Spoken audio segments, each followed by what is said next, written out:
Oi pessoal, vamos dar sequência aos nossos vídeos. Como vocês notaram, é um vídeo por semana. E desta vez com o nosso mapa da mente como pano de fundo. Nós vamos trabalhar duas feridas emocionais que são severas e graves e causadoras de muitos danos e muitas perturbações. E elas se encontram no campo psíquico sombrio do ego. Nós vamos falar da rejeição e do abandono.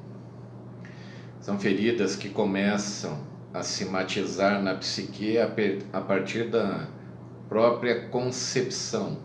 Quando os gametas se encontram, eles refletem um campo de interação que vai muito além do que a nossa percepção abarca.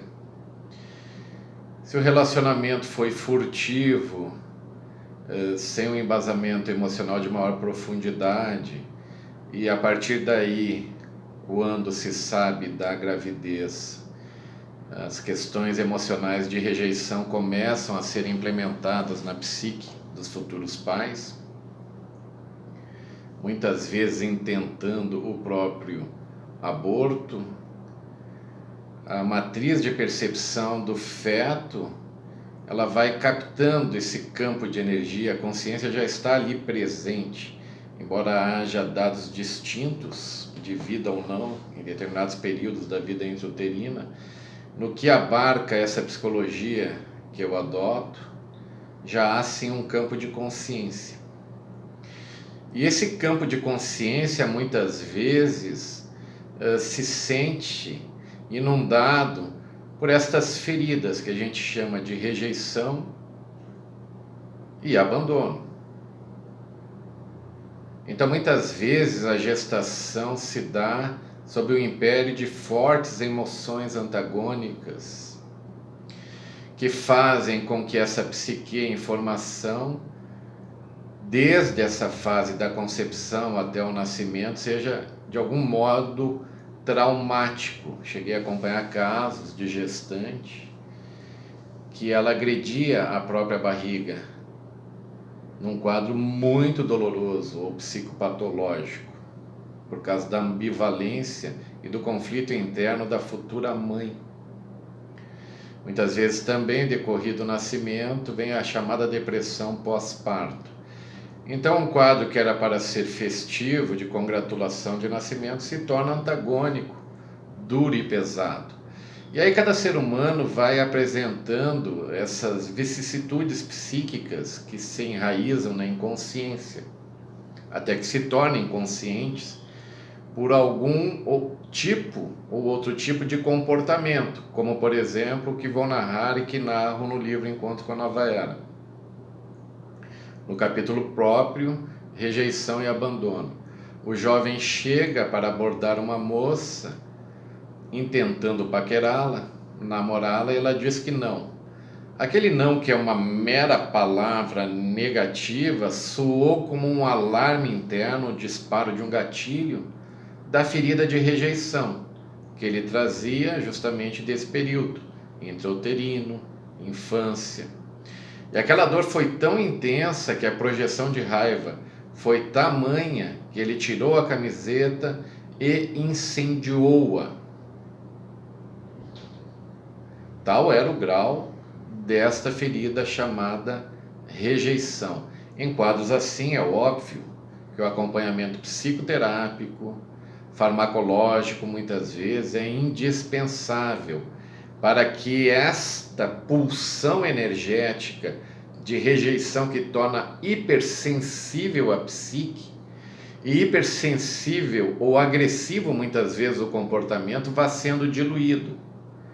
É como se a gente começasse a dar um significado novo para essas memórias, ou ressignificá-las, não dando esta demasiada importância para esta ferida, à medida que ela vai sendo compreendida e trabalhada.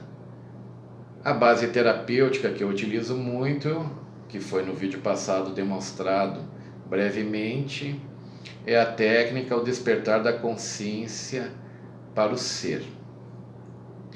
Essas feridas são tão severas e tornam o ser humano tão sensível que muitas vezes uma pessoa está conversando com outra, ela pega, se levanta e não diz nem porque está saindo, já aciona o botãozinho, a pessoa passa pelo indivíduo sem cumprimentar, já aciona o botãozinho.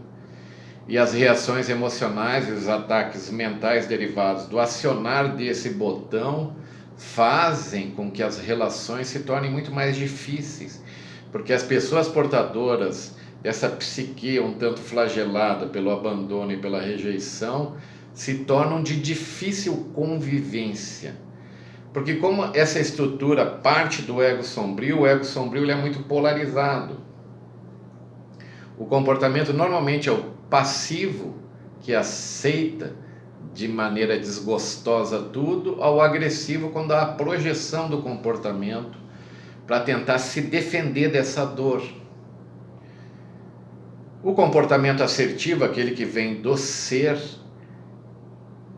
ele passa a não dar importância ao meio, mas assim a observar a emoção quando ela é acionada. Ele se torna o observador. Respira-se profundamente, a pessoa passa sem cumprimentar, aciona o botão de rejeição, de abandono, é feito o processo respiratório, se traz a emoção para a consciência, para que a consciência vá tirando a real importância, ou a importância que é dada de maneira errônea para essa emoção. O processo de autoconhecimento, ele é terapêutico, porque eu deixo de projetar minhas angústias, trago as angústias para o campo de observação, e essa observação vai diluindo ou ressignificando todas essas memórias que vêm do passado, carregadas de aflição. É um processo doloroso no primeiro momento, é necessário muito estudo e compreensão ou psicoeducação para que com o tempo e a perseverança essas dores vão se diluindo e as relações interpessoais em seus variados níveis se tornem mais agradáveis, mais plenas. Se isso não for feito, todo o campo relacional, seja de emprego, relacionamentos afetivos, interpessoais em gerais, fazem com que o alicerce de uma vida centrada num esquema chamado esquema de fracasso dite as regras e impossibilitem que a pessoa compreenda que ela tem o direito ao sucesso pleno, à abundância plena, parte financeira que se dê de uma maneira abundante, permitindo-se fazer cursos, viagens, ampliação de contextos de vida, sem sistemas autorrestritores ou autoestimuladores das emoções que nos prendem a uma zona de conforto. Porque a rejeição e o abandono estão intimamente ligadas à emoção da culpa. E a culpa tira a ideia de que nós somos merecedores. No próximo vídeo, vou me concentrar nessas emoções. Então, saibamos todos que essas feridas de rejeição e abandono podem ir sendo eliminadas lenta e paulatinamente através do processo de autoconhecimento. E a técnica, o despertar da consciência para o ser, ajuda muito a tirar essa hipersensibilidade. Muito obrigado, contando com um like, se inscrevam no canal, compartilhem, para que a gente vá ganhando cada vez mais espaço de atuação. Grande abraço.